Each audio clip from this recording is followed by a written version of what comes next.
everybody, I'm Nikki Novak, and welcome to Fandango's big ticket interview for Hurry Up Tomorrow. Hi. Hi. I love that you just gave me an applause for that. You're a nice Canadian boy. Yeah, exactly. We know, we're both Canadian.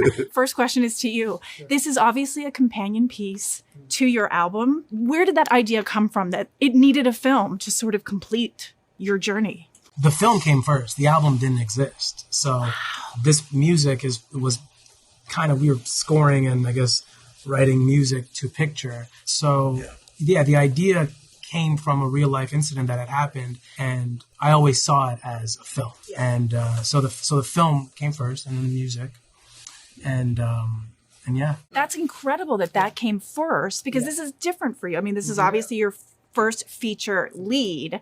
Wondering for you, like when you are obviously on stage, you just performed at CinemaCon, you're on stage and you're getting the vibe from the crowd. They're feeding you. How is that for you as a difference, and as a performer, how does that affect you? Well, you never know, right? Like you never know if the room's gonna embrace the performer, and especially it's a surprise performance. It's not like people bought tickets to see me. So,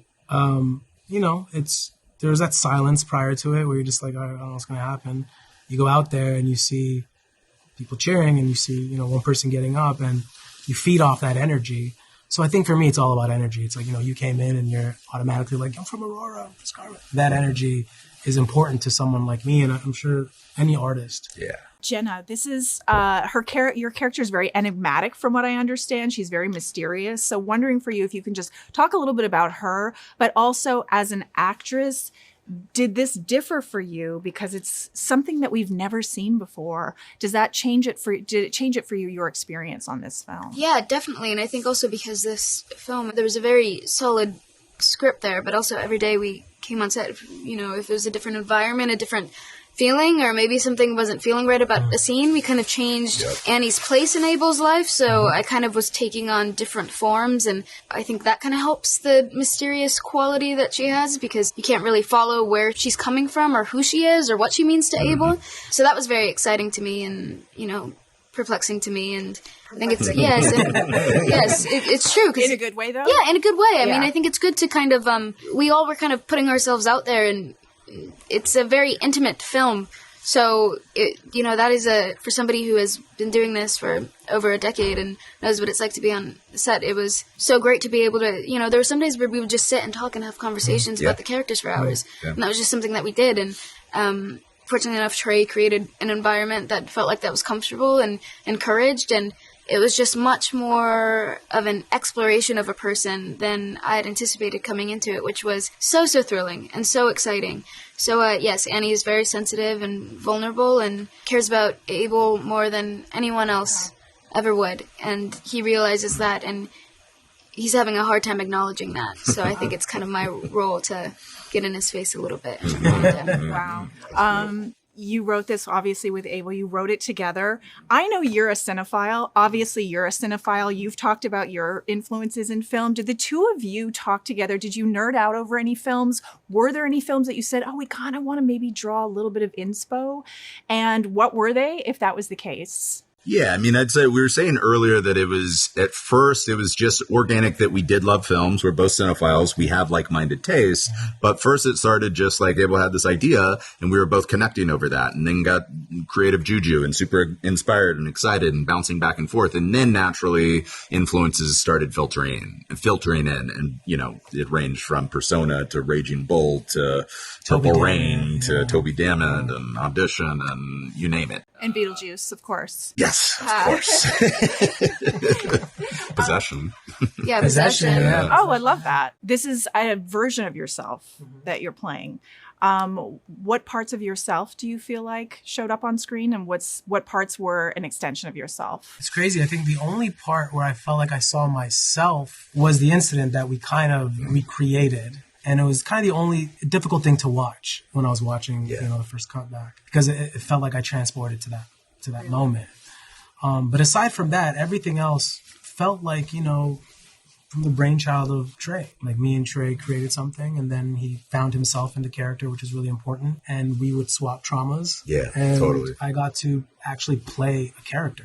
I didn't really play myself. I played. Wow. And it was basically, a character recreated that stemmed from like personal truth and trauma, Of course, and it was like, we do these long therapy sessions and talk about his history so I could get to know him more and share information. And then for me, it was kind of thinking of a character for if Abel made the wrong decisions in his life, and kind of went down a different path. Yeah, exactly. An alternate reality. And But what is reality?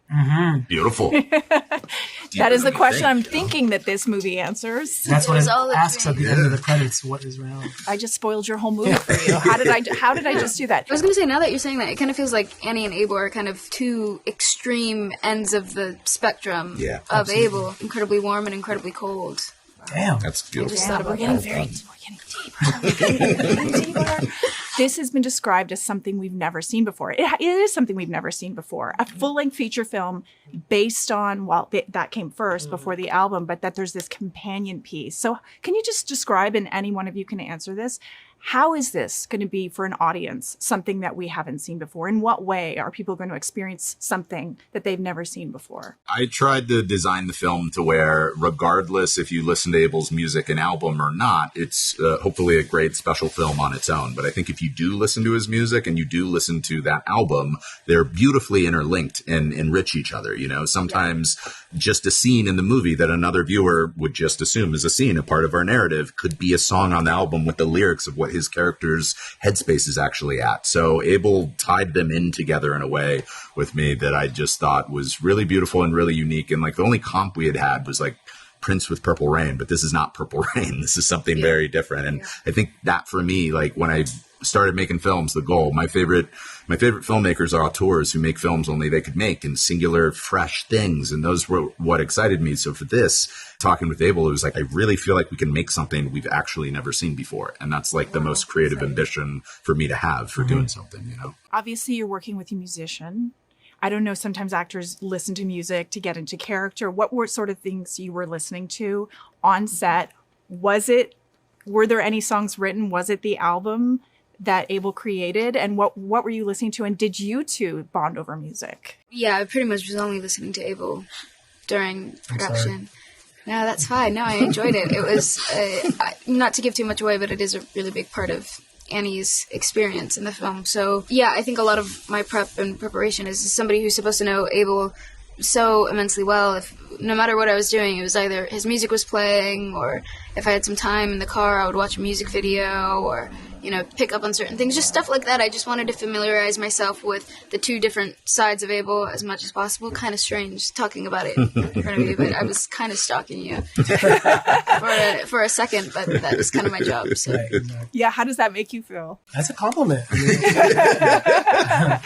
When you It'll watch make- the yeah, film, it'll make a lot of it makes a lot of sense. sense when Yeah. you watch the film. It sounds like you all really had to get to know each other on a very, very deep and intimate level. And sometimes film timing, pacing of budgets, it doesn't really allow that. I don't know why I want to ask this, but what did you learn about yourselves through exploring each other? Does that make sense? One thing I would say, and just based off of the first half of that question, is films are so strange because you meet these people, you are really close with them, and you see them almost every second of every day, it feels like, for 2 months, and then there's a good chance you never see these people again. Or when you do see them, it's very distant, and it's very, so by the time you get to the end of the job, you're kind of having to say goodbye, and it's tough. Whereas this one, I think because, my feeling and my understanding is we knew that this was a vulnerable story, but then also, they're so kind and warm and sweet that it just felt like we all had an understanding. We all came into it knowing what was going down, and we knew what was required of us to pull this off in a way that felt right and authentic to us. So I felt like we all kind of had our guards down. Yeah, for sure. We all were instantly vulnerable and open, and just shared a lot of personal, qualities about ourselves very instantly. And I think it's very obvious in the film, or, what we created, because it was just, we weren't hiding from each other. There wasn't this, we were professional, but it was just very revealing, I think, in a lot of like a ways, giant therapy emotionally. session. Yes. 100%. Thank you all so How am I much. getting- This was a therapy session. I want to join this group. Thank you so much, and Thank you so much. congratulations on the Such a film. pleasure. Can't wait to see it.